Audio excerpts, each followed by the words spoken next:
money is a medium of exchange, and the way it has evolved is that it's always something of intrinsic value until the modern age, when the politicians say, well, we don't need anything of intrinsic value anymore. All we need is political decree. We can say this is money, this piece of paper is money. Now money has a new characteristic. But underneath it all, there's this same concept in place that nobody ever seems to challenge, and that is that governments have a right to declare something of no value to be money, and you must accept it. That's really the problem, and it's still the problem today. It's destroying the economies of the world. Hyperinflation may be one of several scenarios facing the world today. But history has shown us that whenever a nation tried to run its economy using an artificial fiat system, the end result is always the same: disaster. There is a proven 100% failure rate. There is no exception to this. Fiat currencies always fail. And then 40 years ago, we tried this grand experiment where all the world's currencies became fiat at the same time, when we ended the Bretton Woods system.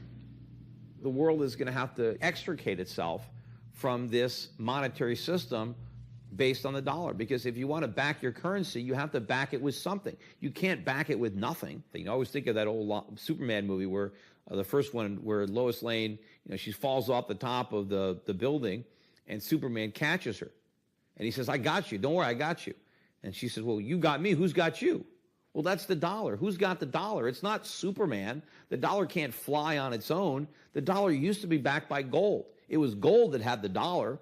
It's like everybody has tethered their ships to the Titanic of currencies. And so we're all going to go down.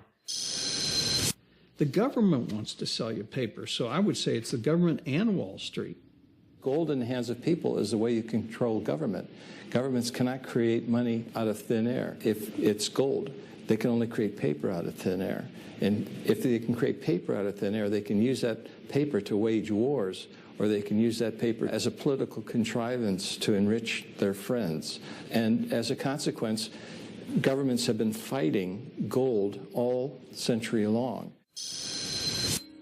It's not that the price of gold is going up.